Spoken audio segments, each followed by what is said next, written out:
সকাল সকাল এক কাপ কফি নিয়ে হাজির হয়েছি আপনাদের মাঝে। তো আজকের সকালটা খুবই সুন্দর ছিল। হ্যালো এভরিওয়ান, আসসালামু আলাইকুম। কেমন আছেন আপনারা সবাই? আশা করি আল্লাহর রহমতে যে যেখান থেকে ভিডিওটি দেখছেন, কাছে অথবা দূরে, দেশ অথবা দেশের বাহির থেকে, সবাই অনেক বেশি ভালো আছেন। আজকের দিনটা ছিল খুবই ব্যস্তময় একটি দিন। আজকে বাসার মুরব্বি হসপিটাল থেকে বাসায় আসবে, তার জন্য আস্ত একটা খাসি রান্না করতে হবে আমাকে। তো আস্ত খাসির যে ভুঁড়ি মাথা ছিল এগুলো ভালো করে পরিষ্কার করে তারপর আমি প্রেশার কুকারে সব মশলা দিয়ে সিদ্ধ করে নেব। তো আমি যেহেতু আস্ত খাসিটা একাই রান্না করব, আমার সাথে আরও একটি মেয়ে ছিল যে আমাকে হেল্প করতেছে।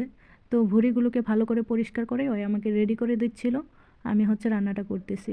আর এদিকে আস্ত খাসি সেদ্ধ বসিয়ে দিয়েছি আমি। আস্ত খাসি রান্না করলে আরবিরা এভাবেই রান্না করে। তো পুরোটা রেসিপি আপনাদের সাথে শেয়ার করতে পারবো না, কারণ হাতে একদমই সময় ছিল না। আর এটা চাল ভিজিয়ে রেখে দিয়েছি আগেই।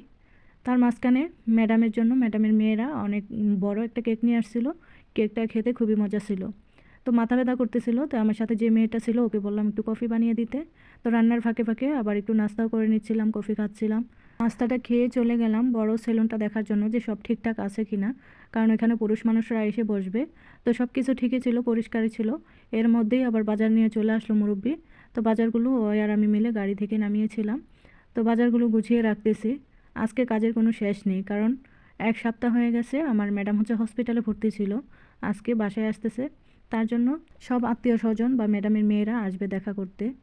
আর ম্যাডামের একটা ছোট ছেলে আছে, সে আস্ত একটা খাসি নিয়ে আসছে মায়ের জন্য। মা আসবে এতদিন পরে বাসায়, তার জন্য রান্না করবে। আর আমার সাথে একটা মেয়ে ছিল, আজকে আমাকে সব কাজে হেল্প করতেছিল, কিন্তু ও রান্নার কাজ করতে পারে না বা ওদের দিয়ে ম্যাডামরা রান্না করায় না। সব রান্না আমাকে একাই করতে হয়, আর ও আমাকে অনেক হেল্প করতেছিল।